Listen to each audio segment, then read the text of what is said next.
Smo v Slovenski demokratski stranki na prvo mesto uvrstili področje gospodarstva, kajti zavedamo se, da le razvoj gospodarstva, nova delovna mesta lahko popeljejo Slovenijo v blagostanje oziroma v dvig kakovosti življenja. Zdaj, kje vidimo mi tri ključne točke gospodarskega dela programa? Prva točka je seveda razbremenitev in razdolžitev podjetij in gospodarstva. To sta namreč predpogoja za gospodarsko aktivnost. Ko govorimo o razbremenitvi, mislimo tako administrativno razbremenitev, kot seveda tudi davčno oziroma finančno razbremenitev. Kaj to pomeni? To pomeni, da bomo znatno poenostavili postopke, odpravili številna soglasja in tudi skrajšali postopke pri pridobivanju raznih dovoljenj oziroma pri aktivnosti gospodarstva. Hkrati želimo tudi davčno razbremeniti zlasti tiste, ki investirajo v razvoj, v nova delovna mesta. Tipičen primer, recimo, kaj lahko to pomeni tudi za Pomurje, je zapravljena priložnost pivovarja, ki je zgradil pivovarno raje v Avstriji kot v Sloveniji, prav zaradi teh razlogov, prezbirokratizirane in nenazadnje tudi predolge in predrage države Republike Slovenije. Mi vidimo tu to je en horizontalni pristop, ki bo vse posod pomagal, še zlasti pa lahko pomaga tam, kjer je stopnja razvojne ogroženosti relativno problematična.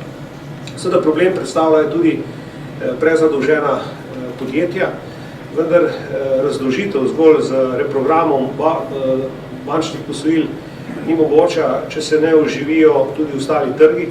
Še posebej je pomemben trg investicij in menim, da lahko za gospodarstvo ogromno naredimo v Pomurju z štartanjem močnega razvojnega projekta gradnje hidroelektrarn na Muri. To lahko gradnje hidroelektrarn pomeni 90% angažiranih sredstev ostane doma. Namreč to znamo vse narediti v Sloveniji, pomeni torej oživitev gradbenega sektorja in ostalega storitvenega sektorja. Hkrati pa seveda hidroelektrarne pomembno prispevajo k dosegi nacionalnih ciljev na področju energetike, pomembno prispevajo k protipoplavni varnosti, pomembno seveda prispevajo in omogočajo tudi razvoj kmetijstva z dvigom podtalnice in seveda z možnostjo namakanja. Drugi pomemben sklop je seveda umik države in politike iz odločanja v gospodarskih subjektih in kadrovanja, boljše upravljanje podjetij in s tem tudi pritok zasebnega in tujega kapitala v državo. Spodbujanje neposrednih tujih investicij je v Pomurju še kako v preteklosti obrodilo nekaj sadov. Poznam kar nekaj firm, tudi nekaj sem bil takrat kot gospodarski minister na navzočni otvoritvi. Tu se je prijel tuj kapital in jaz mislim, da je tu ogromno priložnosti. Seveda pa ne moramo spodbujati neposrednih tujih investicij, če imamo neko stalnico politike v gospodarstvu in če imamo seveda tudi prazen proračun za spodbujanje neposrednih tujih investicij, kar je temu priča v letih 2014 in 2015. Tretji pomemben sklop seveda je tudi evropska sredstva kot generator investicij, tehnološkega razvoja, inovacij in tudi razvoja turizma. Še zlasti bi tu izpostavil dve pomembni priložnosti za Pomurje. Eno so čezmejni projekti regionalnega sodelovanja, zlasti na področju promocije in nenazadnje tudi infrastrukturnih projektov. Potem je tudi seveda je program razvoja podeželja. Mi imamo evropska sredstva v finančni perspektivi 2014-2020 v Bruslju, namesto da bi se v Sloveniji gradilo. Gradi se pa ne, ker ni strateških dokumentov sprejetih, ker pravzaprav sedanja vlada ni uspela operacionalizirati ta sredstva do te mere, da bi lahko dajala že sadove. V turizmu v Pomurju je še izjemno veliko priložnosti, od izkoriščanja promocije kolesarskih poti, izkoriščanja te lepe krajine za povezovanje s kmetijstvom. Pravim lahko, da bi bila lahko Pomurje meka avtodomskega turizma. Skratka, tu bi bilo potrebno vzpostaviti določeno infrastrukturo, ljudje imajo tukaj doživeti, kaj videti tudi, kje zapravi denar in jaz mislim, da je tudi to razvojnih priložnosti Pomurja. Skratka, spoštovani v Slovenski demokratski stranki vidimo na področju gospodarstva tudi konkretne projekte in izzive, ki sem jih nekaj naštel za Pomurje in upam, da se tudi Pomurju obetajo boljši časi, koliko bomo imeli možnost ta program tudi realizirati.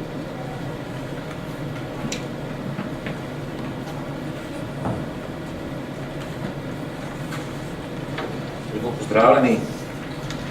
Zagon gospodarstva in zmanjševanje nezaposlenosti pa zahteva seveda tudi odgovorno vodenje financ.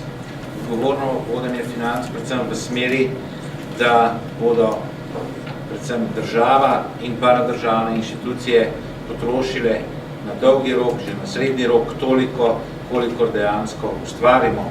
Z drugimi besedami, ne moremo več zadolževati prihodnjih rodov, ne moremo več dejansko pustiti prihodnje rodove, da bodo namesto, da bi imeli denar za izobraževanje, denar za boljši standard, plačevale obresti.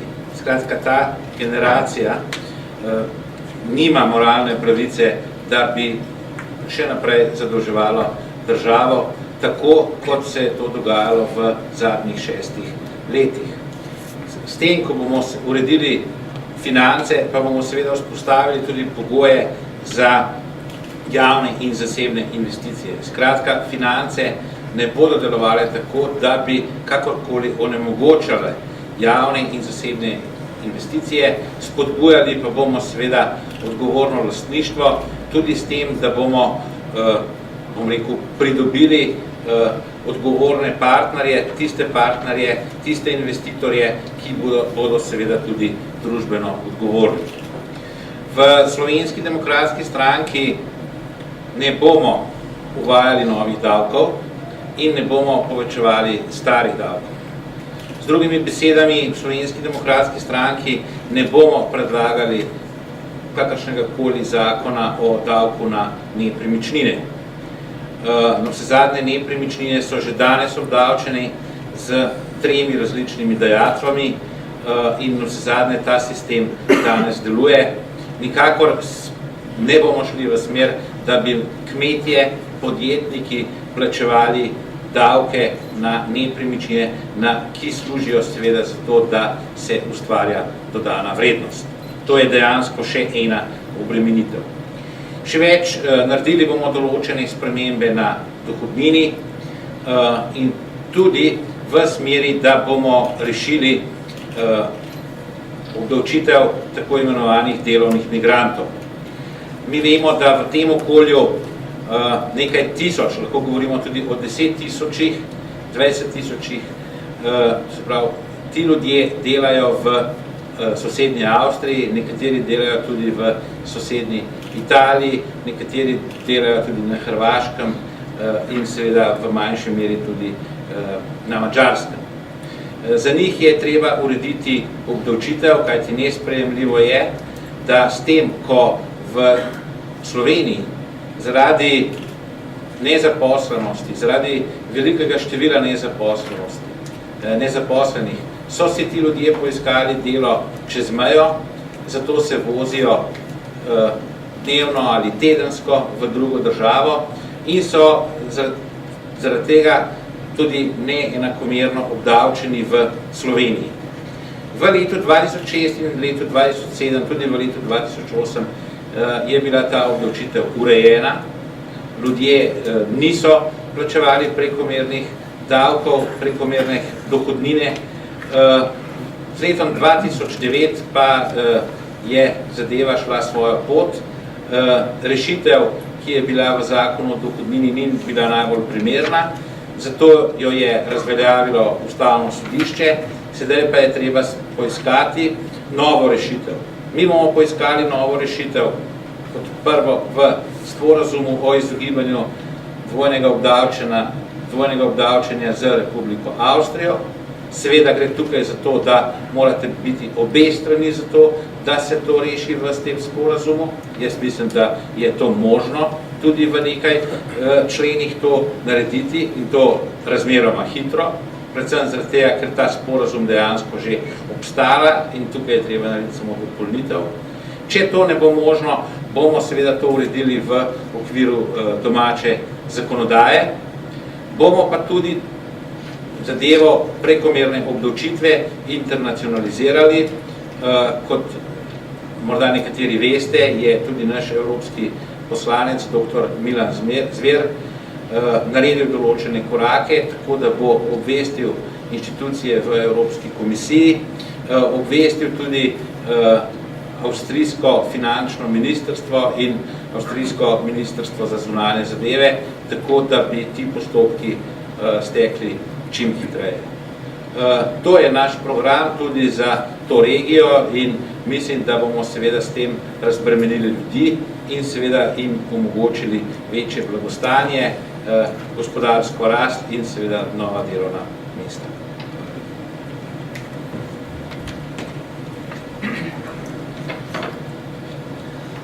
Na področju infrastrukture je gotovo najbolj pomembna urejena infrastruktura, ki je v podporo gospodarstvu in mobilnosti prebivalstva.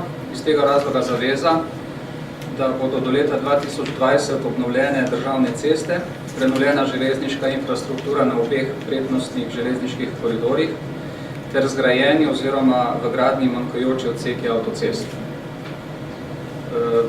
V drugem mandatu Janševe vlade, ki je bil nasilno predčasno prekinjen, smo leta 2012 s spremembo zakona o Darsu naredili nekatere korake na tej poti. Zagotovili smo namenski vir za nadaljevanje gradnje avtocestnega omrežja tako, da smo v okviru zakona predvideli plačilo nadomestila za stavbno zemljišče za celotno avtocestno omrežje, kar znaša nekaj čez 200 milijonov evrov, in iz tega vira se je začel tudi postopek, pospešen je bil postopek za gradnjo manjkajočega odseka avtoceste Draženci-Gruškovje v dolžini cirka 11 km, ki bi moral biti čez davno zgrajen. Vendar se postopki niso odvijali, ker ni bilo sredstev ne za dokončanje dokumentacije, ne za odkupe zemljišč. Kot veste, se je to v preteklem letu zgodilo in ta odsek se bo v kratkem v gradnji. Druga zaveza je uvedba enotne in za stalne uporabnike cenovno ugodne vozovnice za javni potniški promet. V tem okviru bodo tudi usklajeni vozni redi javnega potniškega prometa, ki bodo medsebojno kompatibilni. Ta ukrep je v cilju mobilnosti prebivalstva, v cilju zagotavljanja cenovne dostopnosti iz enega do drugega kraja oziroma iz kraja bivanja do kraja zaposlitve ali šolanja, je pa seveda tudi v cilju izpolnjevanja ustreznih okoljskih zavez.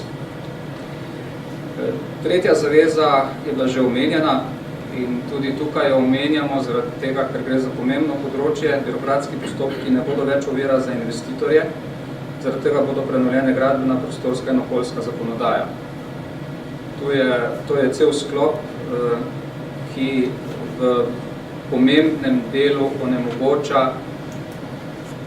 na eni strani normalne postopke pri umeščanju novih objektov v prostor, na drugi strani pa greni življenja marsikateremu investitorju, ki ima dobre ideje in se mora posluževati priložnosti za naše države, kar je bilo že omenjeno.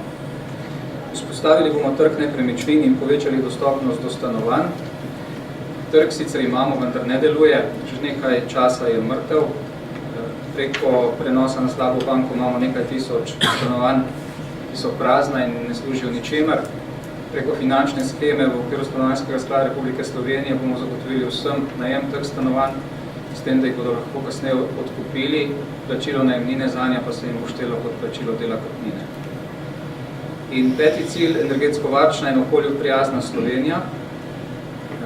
Nameravamo dati poudarek večjemu izkoristku vodnih virov in domače lesne biomase za prijazno in cenovno ugodno energetsko oskrbo ter pospešiti energetsko in vizualno prenovo starejših stanovanjskih stavb in drugih objektov. Prve korake na tej poti smo že naredili. Kot veste, smo objavili 2 razpisa za energetsko sanacijo javnih stavb, šole, vrtci, zdravstveni domovi. Preko 200 objektov po celotni državi se trenutno izvaja. Vrednost teh projektov preko 100 milijonov evrov samo iz naslova evropskih sredstev. In to pot in to usmeritev nameravamo nadaljevati zaradi več pozitivnih vidikov. Ena je pospeševanje gospodarske aktivnosti, kjer aktiviramo številne majhne podjetnike, manjše podjetnike, domače podjetnike in druga seveda prihranek pri ogrevanju in učinkoviti rabi energije. No, v tem okviru je bilo že omenjeno izkoristek porečja Mure za gradnjo hidroelektrarn in na tej poti nameravamo nadaljevati, se pravi, dati večji poudarek hidropotencialov, ker gre za obnovljiv vir energije, ki ne obremenjuje dodatno preko podpornih shem, tako kot vetrna in fotovoltaika odjemalcev električne energije.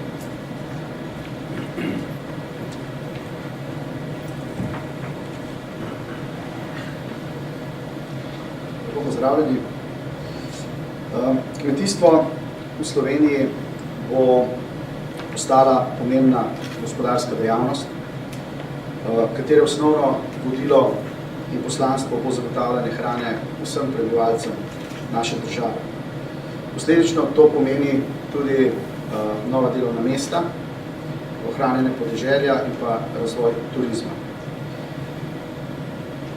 Dvignili bomo samooskrbo s ključnimi kmetijskimi pridelki in proizvodi, spremenili bomo prioritete spodbujanja kmetijskih panog in jih pravilno skozi ukrepe razvoja podeželja razdelili tako, da se maksimalno izkoristijo naravni resursi in potencial, vse od visokogorskih pašnikov pa do rodovitnih ravnic Prekmurja, kjer se nahajamo zdaj.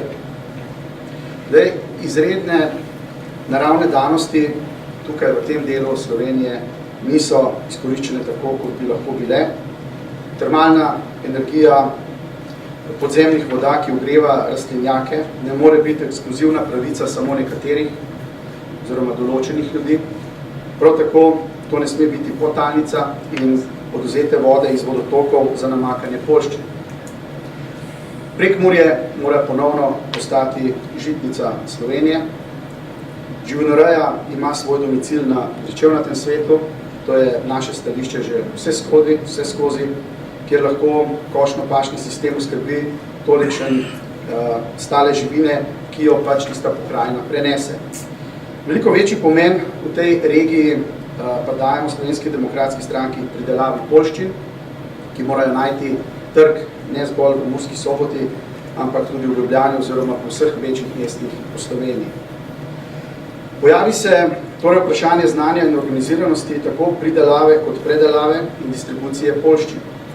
Če se ocenjuje, da je v kmetijski stroki nastala okorelost in obup nad klimatskimi spremembami, ki je v preteklih letih sušo naredila veliko škode, bomo v Slovenski demokratski stranki pristopili kmetijski politiki bolj smelo, z izkušnjami strokovnjaki, ki bodo znali povezati naravne danosti, termalne energije, podtalnice, vodotokov in ki bodo Prekmurju ponudili praktične rešitve.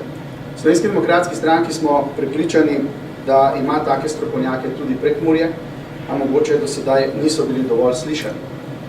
Podobno velja za povezovalne elemente, kot je zadružništvo ali pa nove kooperative, ki nastajajo kot potreba za povezovanje posameznih pridelovalcev, da lahko združijo svoje produkte v kritično maso količinske ponudbe, ki jo že sprejme tržišče.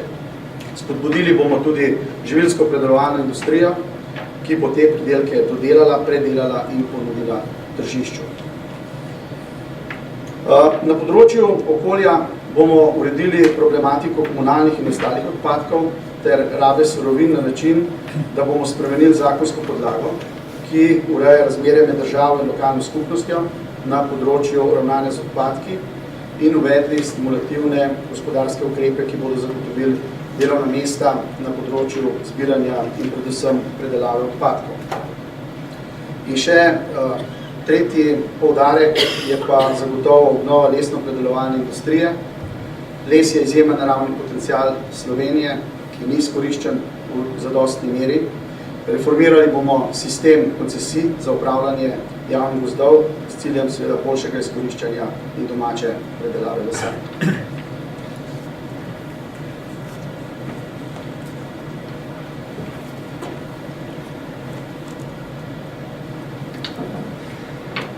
Najboljša socialna politika je politika ustvarjanja novih delovnih mest. seveda pa moramo, koliko želimo doseči tudi višjo zaposlenost, brezposelne in iskalce prve zaposlitve ustrezno strukturno pripraviti na delovno mesto. Zato je potrebno na področju trga dela predvsem skozi ukrepe aktivne politike zaposlovanja, prekvalifikacij, dokvalifikacij, zmanjšati strukturne nesklade na trgu dela in z dualnim sistemom izobraževanja tudi izobraževati mlade v smeri večje zaposljivosti oziroma spodbujati nastajanje povezav med delodajalcem in iskalcem prve zaposlitve že v fazi šolanja. Torej, v Slovenski demokratski stranki smo zagovorniki in smo tudi že predlagali zakon o dualnem sistemu izobraževanja. Seveda je potrebno tudi mladim nuditi in omogočiti pripravništvo in prvo zaposlitev. Hkrati pa moramo seveda tudi dodatno razbremeniti stroške dela z zniževanjem predvsem obdavčitve dela, tako da strošek dela ne predstavlja večjega bremena za delodajalca, hkrati pa pomeni večjo neto plačo. Zelo pomembno je, da še dodatno razbremeniti, administrativno razbremeniti skozi nadaljevanje reformiranja trga dela delodajalce pri sklepanju in odpovedi delovnega razmerja. Mimogrede naj omenim, da je zadnja študija OECD-a pokazala, da imamo indeks varovanja zaposlitve za nedoločen čas nižji, kot je v sosednji Avstriji, kljub temu, da radi poudarjamo, da je Avstrija na tem področju zgled, kar pomeni, da je po tem indeksu OECD-a Slovenija za zadnjo reformo trga dela naredila pomemben korak naprej, ko govorimo torej o večji prožnosti na trgu dela. Uvedli bomo tudi odpravninski sklad po vzoru sosedne Avstrije, skratka, da podjetja, ki so podvržena odpravninam, skozi tekoče funkcionirajo, polnijo ta sklad in ne pomeni na koncu, ko je potrebno določeno število delavcev pustiti zaradi seveda manj dela za podjetje, torej da takrat ne doživijo nekega finančnega šoka. Zelo pomembno je tudi področje dolgotrajne oskrbe. Mi imamo v Sloveniji problem, da imamo relativno dobro organizirano institucionalno varstvo, torej domove za starejše in ostarele. Imamo pa še zelo nerazvit sistem pomoči na domu oziroma vseh teh bolj mehkih oblik dolgotrajne oskrbe, ki omogočajo ljudem, da so doma, hkrati pa imajo tudi ustrezno nego varstvo glede na njihove specifične potrebe. Ta sistem želimo nadgraditi, ga tudi s tem poceniti in omogočiti torej starejšim dostojno starost. Toliko.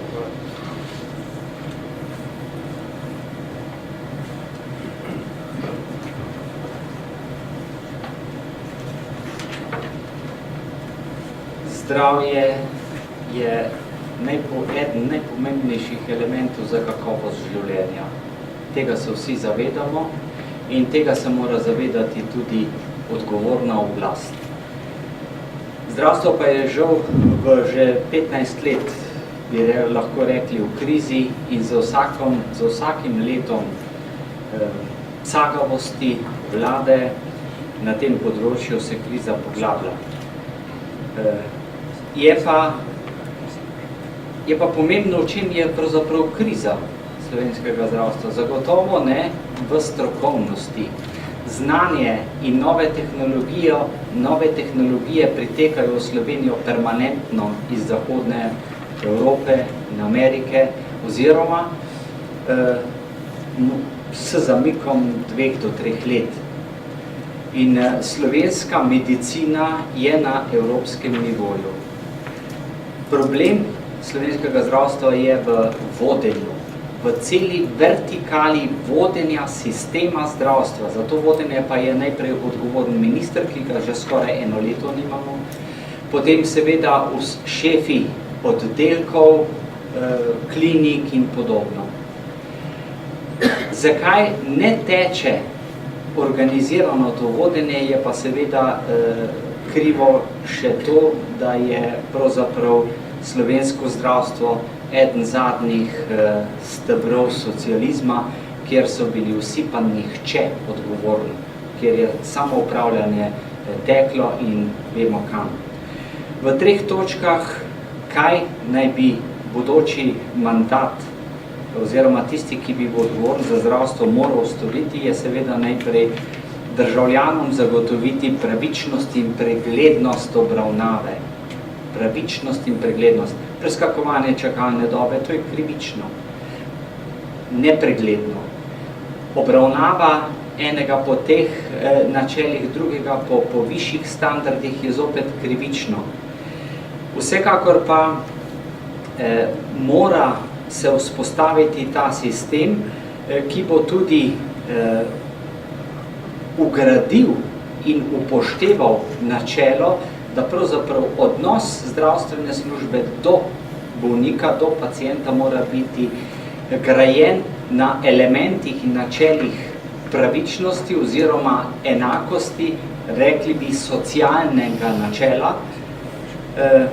Odnos plačnika do tistih, ki izvajajo javno službo, pa naj gre za bolnišnice, zdravstvene domove ali pa za posamezne zaposlene, pa mora slediti načelu pravično plačilo za pravično upravljeno delo z ozirom na kakovost in obseg upravljenega dela.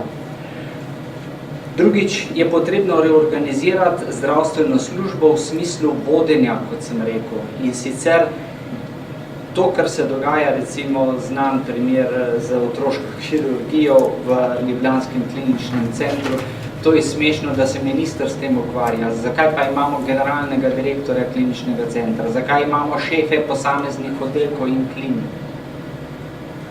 In da se ministrstvo s tem ukvarja, je pravzaprav postavljeno na glavo.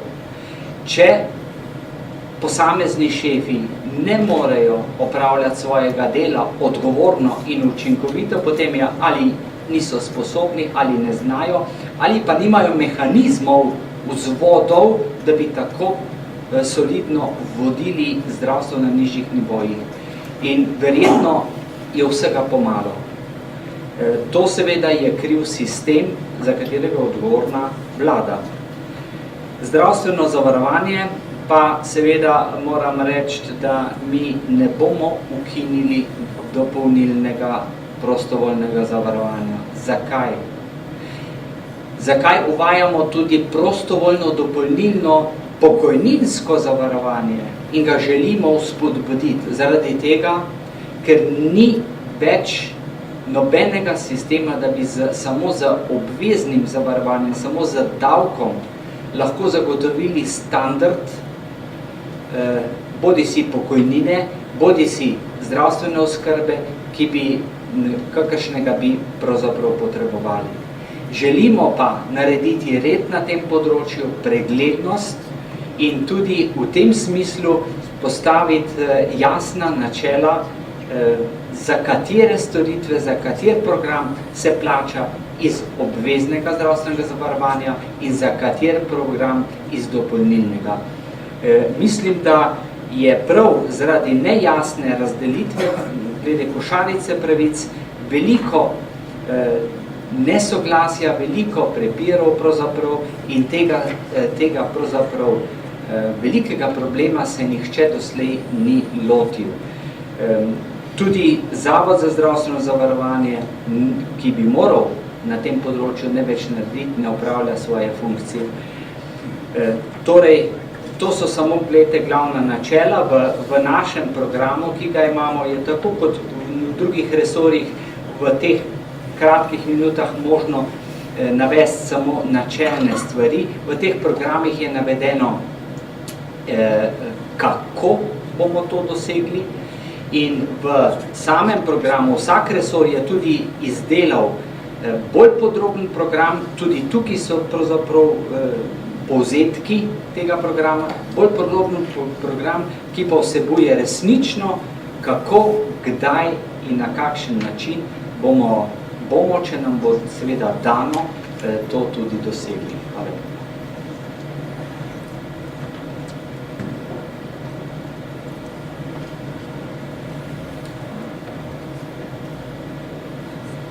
Pozdravljeni.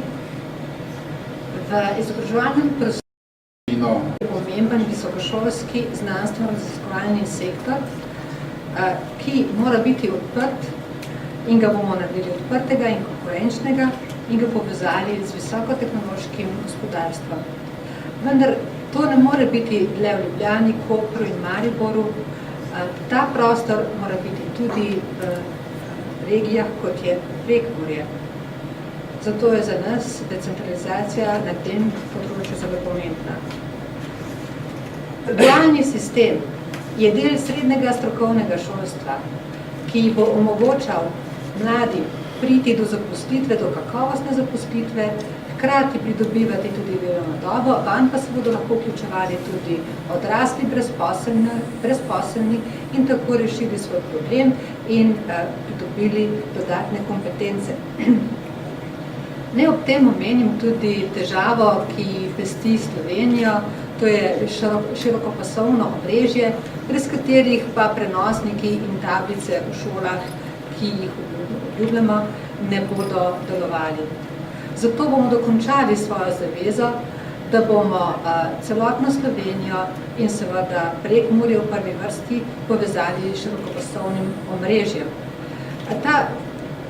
Ta razpis je dodelan že do podrobnosti, bil in dokončan v našem mandatu, vendar ga je naslednja vlada, torej aktualna vlada, povsem neutemeljeno zavrla in stoji nekje, sredstva pa neporabljena čakajo. Šole bi pa že zdavnaj lahko imele širokopasovni dostop. Tuji jeziki in pa tehnologija so pomembni zato, da mladi in pa tudi odrasli dostopajo do odprtih učnih gradiv, ki jih je zelo, zelo veliko na svetovnem spletu.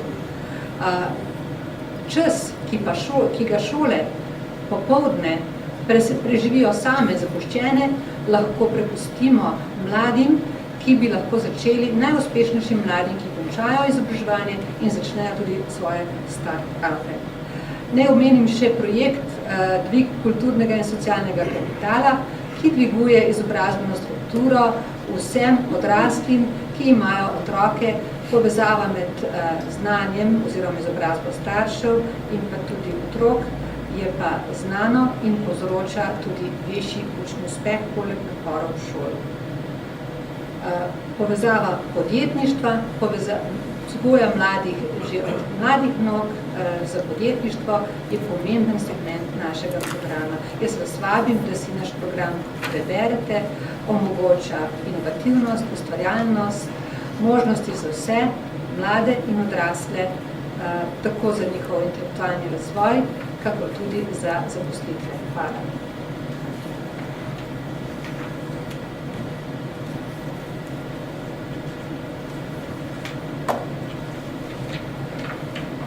Lep pozdrav tudi v mojem imenu. Slovenija si zasluži pošteno poročanje in uravnotežen medijski prostor. Danes tak ni. Pogosto je medijsko poročanje subjektivno ali celo navijaško. Slovenija je edina država v Evropski uniji, ki nima desnega dnevnika. Poleg tega zaupanje v medije pada in če želimo doseči pošteno poročanje in s tem tudi uravnotežen medijski prostor, bomo morali posodobiti medijsko zakonodajo, spodbujati raziskovalno novinarstvo, kajti pravica do objektivne informacije je tudi osnova za demokracijo.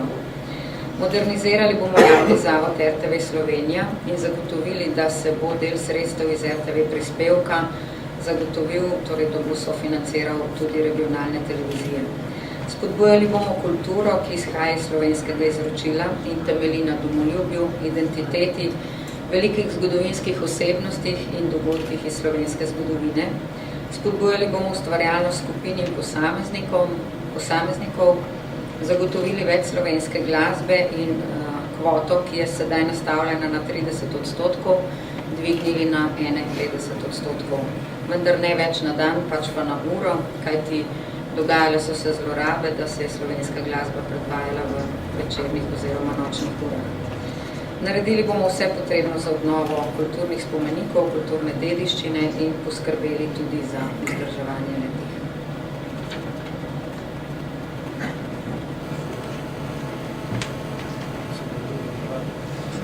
Pozdravljeni tudi v mojem imenu. Področje pravosodja je eno tistih področij, ki je izjemnega pomena, ki pravzaprav, bom rekel, sistem kot tak predstavlja eno od vej oblasti. Mi že precej časa govorimo o tem, da ta sistem deluje slabo. Po najnovejšim pa, torej najnovejši dogodki pa jasno pokažejo tudi to, ker je izrekel tudi ustavni sodnik Jan Zovec, ki pravi, da politika v pravosodju je prisotna, zato ker iz tega pravosodja nikoli ni odšla. Mislil je seveda na tisto politiko izpred leta 1990, danes pa levo politično opcijo. Ko govorimo o pravosodju, lahko ugotovimo, da je šlo v zadnjem obdobju, govorim seveda o predsedniku stranke, za popolno politično zlorabo pravosodja. Da bi pravosodje lahko postavili na svoje mesto, so potrebne ustavne spremembe. Navadne zakonske spremembe ne bodo prinesle željenega učinka, želimo si seveda ustavnih sprememb na tem področju in želimo si kar pomembno urediti pravosodje na način, kot je urejen v državah Evropske unije. Se pravi, da deluje korektno, da deluje pošteno, odgovorno na osnovi prava. V programu, ki ga imamo, smo zapisali 6+3+3. Pomeni, vsa sojenja naj bi, torej bodo potekala največ 6 mesecev na prvi stopni, 3 mesece na drugi in 3 mesece potem na zadnji sodni inštanci. V ta namen seveda je potrebno spremeniti zakonodajo, zlasti je potrebno odpraviti sodno preiskavo, ker smo še edina država v Evropi, ki sodno preiskavo imamo. Določili ti nameravamo natančne roke in pa seveda tudi odgovornost in javnost delovanja pravosodnega sistema. Za primer vam lahko povem, da v tujini so več ali manj dovoljena snemanja sodnikov, da so dovoljeni tudi prenosi v posameznih zadevah, da so sodbe javne, pri nas, kot veste, temu ni tako. To želimo urediti na način spremembe zakonodaje, v primeru ustavne večine pa seveda tudi spremembe ustave. Drug poudarek je enotna sodna praksa. Mi imamo danes tako stanje, da v enem delu države za isti primer je izrečena oprostilna sodba, v drugem delu države za povsem identičen primer obsodilna sodba. Mi želimo, v program smo tudi zapisali, da bomo uvedli tako imenovano enotno sodno prakso po sistemu ustavnega sodišča, kar pomeni, da neka precedenčna sodba, ki jo izreče ustavno sodišče, je obvezujoča za vse.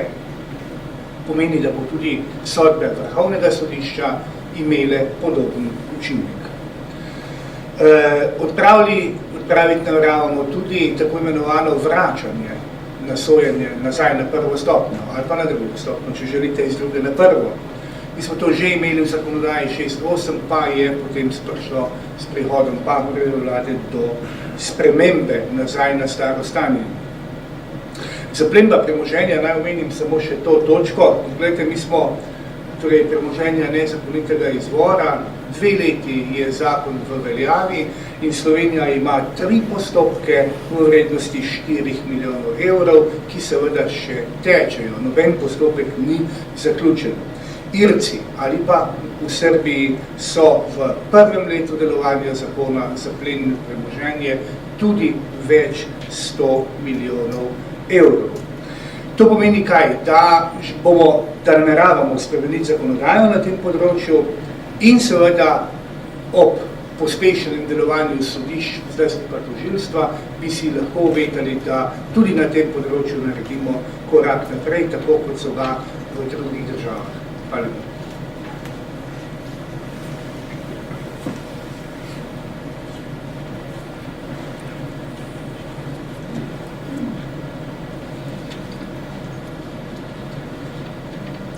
Spoštovani, če hočemo vse te ukrepe voditi, urejati in vsekako dobro voditi državo, potrebujemo tudi javni sektor. Verjetno se vsi dobro zavedamo, da ta ne funkcionira tako, kot bi bilo potrebno in Slovenska demokratska stranka se potrudila, da se bo ta del funkcioniranja države bistveno popravil. Naredili bomo finančno vzdržno in davkoplačevalcem prijazno javno upravo. Seveda cel širši javni sektor. Dosledno bomo ustrajali na vitki, a kljub temi funkcionalni javni upravi. Ob tem želimo pozoriti, kajti mnogokrat so napačna tolmačenja in pravijo, ko pravimo, da naredili vitko javno upravo, ja, zdaj bojo pa že tako namanjka zdravnikov, manjka na bolniških sester, policaji imajo težave. Ne. V Slovenski demokratski stranki ločimo, kaj je nujni javni sektor, ki zagotavlja dobro funkcioniranje države, dobre usluge davkoplačevalcem, svojim državljanom, se pravi zdravstvo in podobni mehanizmi, te bomo po potrebi ukrepili. Tukaj jim je treba pomagati, da bojo še boljše funkcionirali. Nasprotno, a birokratski del javnega sektorja, ki se je razbohotil čez vse normalne meje, tu bomo postrali na vitkosti in vitkost bomo tudi uvedli. Razne službe, agencije in podobne organe bomo, ki niso nujno potrebni za normalno in vzdržno funkcioniranje države, bomo ukinili. Mnogi od njih se celo podvajajo, celo potrojijo se nekateri. Vsekakor pa bomo tiste službe, ki zagotavljajo dodano vrednost, se pravi, ki omogočajo boljše črpanje evropskih sredstev in podobno, po potrebi tudi ukrepili. Skratka, stvari bomo pristopili tako, da bomo analizirali, kaj daje dodano vrednost in kaj je popolnoma nepotreben balast. Verjemite mi, tega veliko. Tako saniranje tega dela javnega sektorja, kakor tudi kasneje funkcioniranje javne uprave, bomo poskušali približati konceptov tako ustrežnih sanacij velikih firm, konec koncev lahko rečemo tudi multinacionalk, in tudi njihovo kasnejše funkcioniranje. Saj samo funkcioniranje države, ki je razdeljeno na veliko ministrstvo in ostalih organov, svojim bistveno drugačno, kot je funkcioniranje neke multinacionalne družbe. To se posebej pokaže tudi na področju informatike. V naši javni upravi imamo ogromno majhnih vrtičkov, kjer se razni področni informatiki, da ni se preveč grob, napajajo. Stvari ne funkcionirajo tako, kot bi morale, stvari treba centralizirati, prilagoditi, tako kot sem dejal, informatiki, ki se uporablja v multinacionalnih družbah. Mi smo v času druge Janševe vlade izvedli pilotski projekt. Pilotski projekt je pokazal, da za relativno nizkimi stroški in vložki, seveda centralizacijo, enotnim nabavam in podobno, predvsem pa spremembo platforme, na kateri stvari funkcionirajo, lahko prihranimo najmanj 1/3 stroškov. Najmanj 1/3 v informatiki v naši upravi, javni upravi so to zelo veliki stroški. Hkrati pa bo informatika bistveno prijaznejša tako uporabnikom, tako službencem, bojo lažje in hitreje delali, kakor tudi zunanjim uporabnikom, državljanom, občanom, ki se tako ali drugače srečujejo z to hrbtenico, z vstopanjem in komunikacijo z javno upravo. Vsekakor želimo, in to bomo tudi storili, doseči čim večjo dodano vrednost z vloženega čim manj energije. Plačna reforma. Tu so se pokazale številne anomalije, da ne rečem celo krivice do posameznih poklicev, do posameznih sektorjev. Pregledali jo bomo in odpravili te krivice oziroma tudi vse ostale nesmiselne ukrepe oziroma rešitve, ki se v njej nahajajo. Policistom bomo zagotovili optimalne pogoje dela in seveda tudi njihov status ustrezno uredili. Današnja komunikacijska tehnologija nam omogoča komuniciranje nadaljavo, zato bomo smiselno združili regijske centre za obveščanje, seveda v sodelovanju z Ministrstvom za obrambo. Tudi tu se da narediti bistveni preboj. Za preganjanje najhujših oblik finančnega kriminala, davčnega kriminala bomo ustanovili posebno specializirano enoto, tako imenovano finančno policijo. V nekaterih državah je uspešna, jaz ne vidim popolnoma nobenega razloga, zakaj ne bi bila tudi pri nas. Če pa na kratko omenim morda dva ukrepa, ki se skrivata v vsem tem našem programu noter eden, ki je morda korak prijaznejši javni upravi do občanov, korak nasproti. Vsi vi ste se srečevali s tem, da ste menjali osebne dokumente, morali ste hoditi s fotografu, nositi slike, še na koncu niso bili ta prave, niste mogli kupiti samo eno, ko ste mogli kupiti 7, 4 ali celo 6 fotografij, plačali za to 15-20 evrov ali morda celo več. Mi bomo na vse upravne enote v Sloveniji uvedli, oziroma montirali fotografske aparate, stranka bo prišla tja, enostavno se bo slikala, online bo šlo to naprej in bo teklo. To je zelo majhen vložek, finančni vložek, ki se poraže spet, ko ne bo treba več kupovati in vzdrževati skener. Sedaj nam več prinesete fotografijo, ki se jo tam poskenira in gre online potem naprej. Mislim, da se da to enostavno narediti. To je sicer majhen korak, pa vendar korak nasproti državljana. Pa morda eden pomembnejših, ki bo bistveno zmanjšal čakanje na razna dovoljenja, soglase in podobno. Uvedli bomo interaktivne obrazce. Danes tehnologije dopuščajo programiranje obrazcev, v katerega vi enostavno vlagate svoje podatke. Vi boste želeli zgraditi nek objekt, postaviti ograjo na strešek doma, šli boste lahko doma, lahko boste šli na upravno enoto, kjer vam bo se enostavno v posamezne obrazce vnašalo podatke, dimenzije, višino in sam interaktivni obrazec bo takoj vedel, ali zakon to dopušča, kaj ne, in vas bo na to opozoril. Tako boste tako vi, kako tudi uslužbenci, lahko hitro in pripravili in tudi dovoljenje potem lahko hitro izdali. Ne bo treba več, da bo službenic pol leta razmišljal, ali je nek zakon pravi ali ni pravi. To vse danes omogoča informacijska tehnologija, to bomo storili. In verjamem, da bomo za enostavne, za manj zahtevne vloge in dovoljenja to uvedli v roku 1 leta po nastopu naše vlade, za zahtevne, še tako kot so gradbena dovoljenja in podobno, pa najkasneje v 3 letih. Hvala lepa.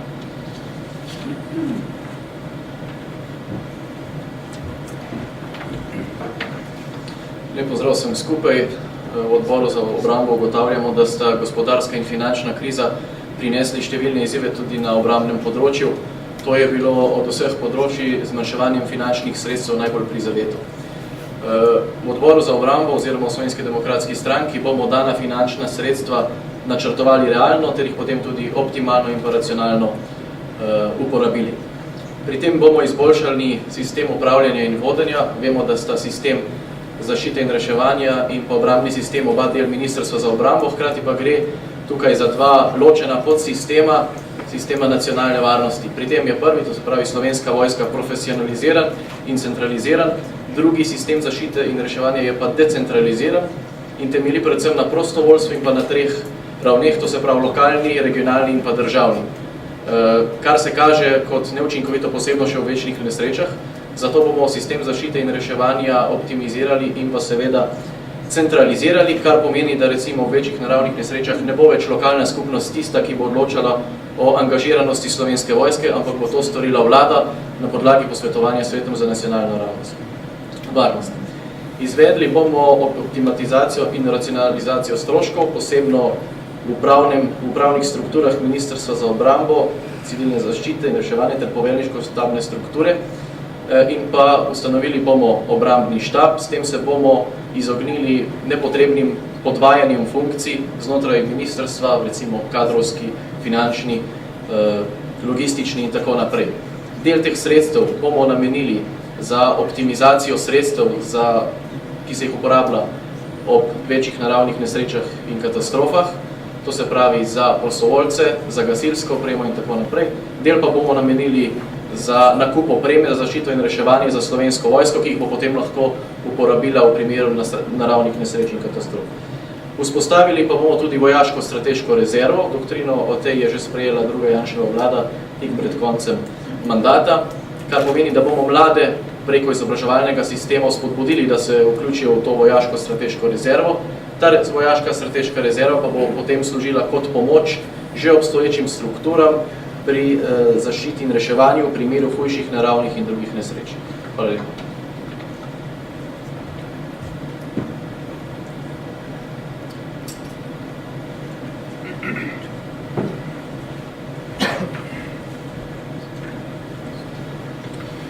Lep pozdrav. Zunanje zadeve so na nek način specifična tema. Slovenija do neodvisnosti se s tem praktično ni ukvarjala, razen nekateri naši ljudje so bili zaposleni v raznih službah, ampak z pridobitvijo samostojne države so pa seveda se vzpostavili novi pogoji in za državo, kot smo mi, seveda nismo otok samozadovoljnosti, pač pa moramo živeti v skupnosti z našimi sosedi, usklajevati naša prizadevanja in se dogovarjati o celi vrsti stvari. Kot prvo bi rad omenil, da je neka vrsta strank se v zadnjem času pojavila, ki izraža evroskeptičnost in NATO-skeptičnost in mi seveda nismo med njimi. Mi verjamemo, da je treba aktivno sodelovati v Evropski zvezi oziroma Evropski uniji in prav tako v NATO in tam preko lastnega angažmana doseči stvari, za katere mislimo, da so prave in da morajo biti take ali drugačne. Drugo je seveda to, da jasno moramo razvijati sodelovanje z sosednjimi državami in vzpostaviti primerno diplomatsko mrežo, ki naj odgovarja na izzive. Pri tem bi še posebej podčrtal, da velja posebej poudariti, da si bomo prizadevali za večji angažma Slovenije v organih Evropske unije in v Združenih narodih in v drugih mednarodnih organih, kar je bilo doslej, bi rekel, nekoliko zanemarjeno oziroma rezervirano samo za določeno skupino Slovencev oziroma ljudi. In nazadnje se nam zdi pomembno, da seveda v ekonomskih situacijah, kakršni smo, da mora biti zunanje ministrstvo oziroma zunanja služba vitka, kot temu radi rečemo, racionalna, nepretirano razsipna in prilagojena možnostim, v okviru katerih delujemo. K temu velja podčrtati to, da Slovenija praktično nima razvitega sistema častnih konzulov, oziroma je ta preskromen in da marsikaj se da preko te inštitucije nadoknaditi. Hvala lepa.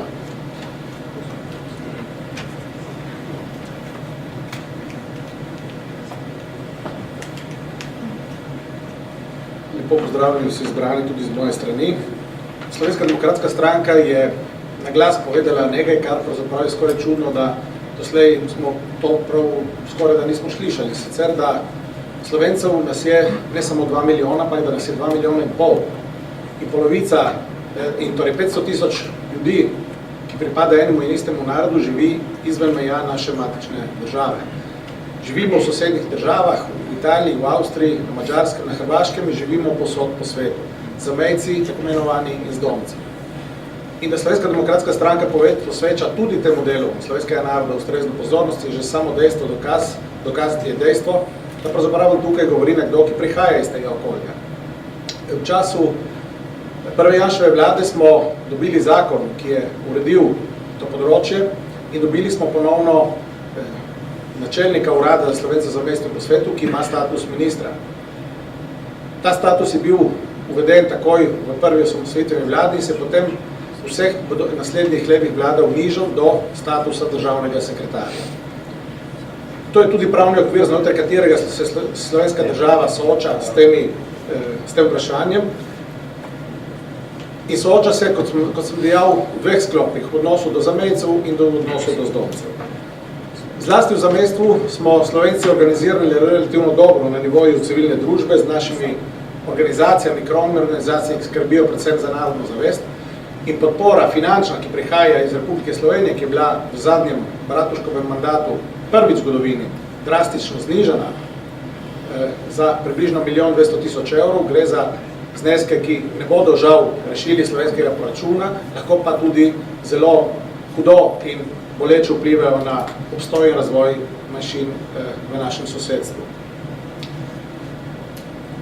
Tem organizacijam je treba torej dati podporo, ampak podporo v smislu in tistim organizacijam, ki predvsem skrbijo za krepitev narodne zavesti, za to pravzaprav gre. Ni pa dovolj. Slovenska država se seveda ne more umiti rok s tem, da reče, no, nekaj denarja smo izpravili čez mejo, da si na to pa si sami pomagajo. Gre predvsem za to, da Slovenci, ki živimo v sosednjih državah, doživimo in občutimo predvsem politično pomoč naše matične države preko njene diplomacije, njenih diplomatskih aktivnosti.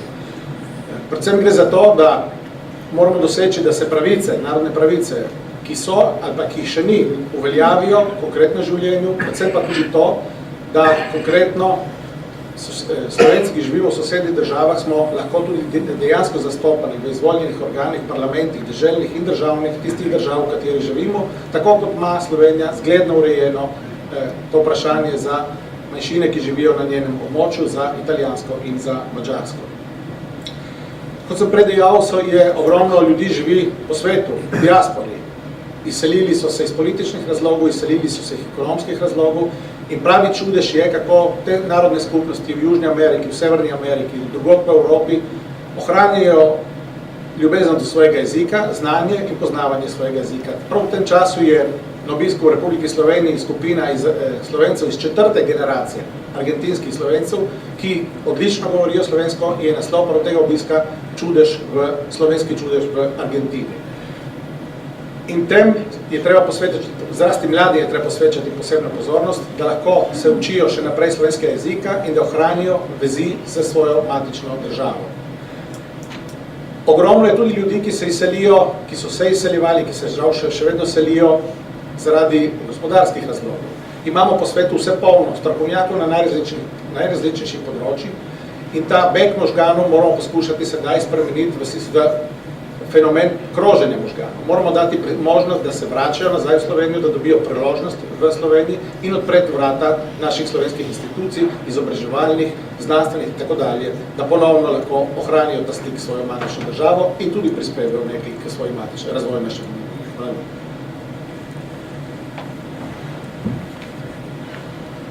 Ja, hvala lepa vsem kolegicam in kolegom. To, kar je bilo predstavljeno, je en del teh konkretnih zavez v okviru programa Slovenske demokratske stranke za gospodarsko rast, pravičnost in nova delovna mesta. Zaveze so konkretne, sposobni smo jih uresničiti. Da smo to sposobni, dokazujeta dva mandata Janševe vlade, predvsem prvi, ki je bil izpolnjen v celoti, pa tudi drugi, ki je bil nasilno predčasno po letu dni prekinjen. In kar nekaj od tega, kar ste danes slišali, bi bilo do danes že izpolnjeno, koliko seveda ta mandat v letu 2013 ne bi bil nasilno prekinjen. V zaključku mi dovolite, da posebej izpostavim nekaj točk, ki se mi zdijo ne samo meni, ampak verjamem vsem nam še posebej pomembne. Prva je zaveza, da bodo vsi, ki zaslužijo na mesec 100 000 evrov neto, dobili 50 evrov višjo plačo. In to na tak način, da seveda to ne bo breme delodajalca, pač pa skozi racionalizacijo v okviru javnih sredstev, skozi boljše gospodarjenje in seveda skozi boljše načrtovanje državnega proračuna. Druga zaveza, vsi mladi, ki bodo uspešno zaključili šolanje, bodo dobili pravico do štipendiranega pripravništva v višini 300 evrov na mesec. S tem želimo na eni strani omogočiti mladim, da na nek način pridejo na trg dela, na drugi strani pa seveda tudi omogočiti, da delodajalci, ko bodo te mlade sprejeli, zagotovijo to delo tudi po tem obveznem pripravništvu naprej tistim, za katere bodo ocenili, da so sposobni najboljši, vsi ostali pa si bodo lahko v okviru trga dela, ki bo tudi skozi ta ukrep vzpostavljen, lahko našli lažje svoje priložnosti kot sedaj, ko mnogokrat leta in leta iščejo prvo priložnost. Tretja zaveza je razbremenitev staršev. V zadnjih obdobjih se je na tem področju šolske vzgoje zgodil nek fenomen, ki ga ne poznajo, mislim, da v nobeni državi. in denarnicah staršev služijo številni založniki, pa tudi drugi. Mi želimo ta del odpraviti. In vse, kar je nepotrebno v tem delu, razen seveda, če si starši tega izrecno ne želijo in želijo svojemu otroku dati posebne delovne zvezke, odpraviti. Pravi, ne bo več obveznih delovnih zvezkov. Uvedli bomo tako imenovane tablične računalnike oziroma izobraževanje preko spleta, kar bo pomenilo, da bo družina na letni ravni razbremenjena za 200 evrov na otroka. Četrta zaveza je zelo pomembna tudi z vidika boljšega televizijskega in radijskega programa nacionalne televizije. To je zaveza, da bomo za 50 evrov na letni ravni vsako gospodinjstvo razbremenili RTV naročnine. Mi menimo, da s preostankom sredstev nacionalni operater še vedno lahko zagotavlja kakovosten, informativni, kulturno-izobraževalni in splošno potreben program, da pa mora večjo pozornost posvetiti iskanju sredstev na trgu in dobil jih bo lahko samo s tem, da bo dvignil kvaliteto storitev oziroma svojega programa. Menimo, da je ta ukrep tako v interesu ljudi, vseh davkoplačevalcev, kot tudi boljšega programa nacionalnega radija in nacionalne televizije. In peta konkretna zaveza, ki govori o tem, da bo upokojencem omogočen nakup vozovnic za medkrajevni javni potniški promet pod enakimi pogoji kot dijakom in študentom. To je zaveza, ki jo je mogoče uresničiti skozi racionalizacijo subvencioniranja gospodarske javne službe. Ogromno je rezerv zaradi podvajanja linij, zaradi tega, ker stvari med občinami in državo niso kompatibilne, ker vemo, da eni skrbijo za osnovnošolske prevoze, drugi za dijaške in študentske in tako naprej. In seveda še mnogo lažje je ta ukrep uresničiti brez dodatnih finančnih sredstev v okviru ukrepa, ki bo zaključen najkasneje do konca naslednjega leta, ker že teče. To je uvedba enotne vozovnice in kompatibilni vozni redi med posameznimi prevozniki. Vse te ukrepe nameravamo uresničiti predvsem z boljšim gospodarjenjem, z racionalizacijo v javnem sektorju in v javnih financah, preko bolj optimalnega koriščenja evropskih sredstev in z odgovornostjo tistih, ki vodijo posamezne segmente v javnem sektorju in javni upravi. V naslednjem mandatu zagotavljamo, da ne bo davka na nepremičnine, zagotavljamo, da ne bo nižanja pokojnin, zagotavljamo, da bo odpravljena čezmerna obdavčitev za vse dnevne migranti, ki delajo v Avstriji in drugod v tujini, in zagotavljamo, da bomo ukinili tako imenovane prevoznice, ki so se pokazale kot nek nepotreben birokratski instrument v nizu številnih birokratskih smislov, ki jih poznamo v naši državi. V okviru dodatnih splošnih virov financiranja predvidevamo sredstva od prodaje državnega premoženja, ki jih bomo namenili najprej postopnemu zmanjševanju javnega dolga na eni strani in na drugi strani finančni podpori podjetjem, ki imajo programe trg in so se sposobna razvijati. V drugem delu se zavezujemo, da bomo po prenehanju delovanja slabe banke zbrana sredstva vrnili davkoplačevalcem. Zavezujemo se, da bomo razpisali mednarodno koncesijo za upravljanje z avtocestami in ta finančni vir namenili dodatni nadgradnji avtocestnega omrežja in sanaciji obstoječega cestnega omrežja. In odpravili bomo vse neupravičene privilegije in s tem denarjem okrepili socialno varnost državljanov. Delovanje države bomo pocenili tako, da bomo racionalizirali birokracijo in administrativni del javnega sektorja, vendar pa bomo okrepili podhranjeni storitveni del tega sektorja, predvsem v zdravstvu in socialnem varstvu. In z racionalizacijo javnih naročil ter z vpeljavo neposredne odgovornosti naročnikov, kjer bo vsebina pred pikami in vecami oziroma pred posameznimi administrativnimi takimi in drugačnimi zapleti.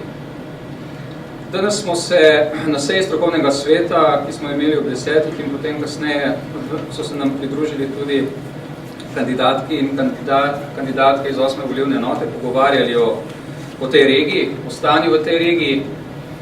Vsi skupaj smo nekako ugotovili, da ta podpora, ki je bila predvsem skozi tako imenovani pomurski zakon, ki je bil sprejet v letu 2010 in ki ne bi bil ovrednoten in težak z ukrepi na 264 milijonov evrov, da ta podpora ni dala pričakovanih učinkov. Res je sicer, da se je število brezposelnih zmanjšalo glede na leto 2010, vendar ne zaradi učinkov tega zakona, predvsem zaradi migracij. In predvsem zaradi tega, ker so ljudje iz tega okolja našli zaposlitev v sosednji državi Avstriji. Uresničuje se sicer en del ukrepov, ki so tudi navedeni v tem pomurskem zakonu, ki bi se tako in tako uresničeval, govorim predvsem o infrastrukturnih projektih, vendar ne kot posledica tega zakona, pač pa zaradi posameznih aktivnosti na posameznih nivojih, tudi zaradi aktivnosti naše druge vlade, ko smo ta projekt pomurskega vodovoda leta 2012 premaknili z mrtve točke in se sedaj pospešeno izvaja. In nekateri infrastrukturni projekti, predvsem na prometnem področju, na področju prometne infrastrukture, omenil sem Draženci-Gruškovje, ki so bili v tem času tudi premaknjeni z mrtve točke. Zaradi tega je bila nekako splošna ocena, da je naša zaveza za prihodnje, kar se te regije tiče, tako kot na državnem nivoju, sprejem konkretnih ukrepov, ki bodo tudi rezultirali v konkretnih učinkih in podpora tistim, ki imajo na eni strani znanje, programe, so pa uvirani zaradi takih ali drugačnih administrativno-birokratskih postopkov. Nenazadnje se je pokazalo tudi v primeru podjetja Mura, kjer je v zadnjih letih delo izgubilo nekaj tisoč zaposlenih, da ta rešitev, ki se je takrat ponujala kot dobra preko AHA Mure, očitno ni bila najboljša, kljub temu, da je država neposredno in posredno preko izgubljenega davka, ker ni bil plačan, namenila tej sanaciji 12 milijonov evrov. Neke dodane vrednosti, nekega učinka, ki bi generiral ostanek delovnih mest v tem prostoru, pa ni bilo. Vsem ostalim mislim, da je bilo že prej veliko govora, zaradi tega se ne bi ponavljal. Naš slogan na teh volitvah je, kot veste, enotni zmagujemo. Slovenci smo bili najboljši takrat, ko smo se o najpomembnejših vprašanjih poenotili. Takrat, ko smo dobili državo, takrat, ko smo se poenotili glede vstopa Evropsko unijo v Severnoatlantsko zavezništvo in ocenjujemo, da je za prihodnost Slovenije ta čas danes ključen in da lahko vse tisto, kar je potrebno v prihodnjih letih doseči, lahko dosežemo samo v primeru, da bomo k tem ciljem stremeli skupaj čim bolj enotno. Verjamemo, da prihaja čas svobode, čas pravičnosti in seveda tudi enotnosti. Zaradi tega je nas zmagoviti slogan enotni zmagujemo. Zdaj pa, če je še kakšno vprašanje,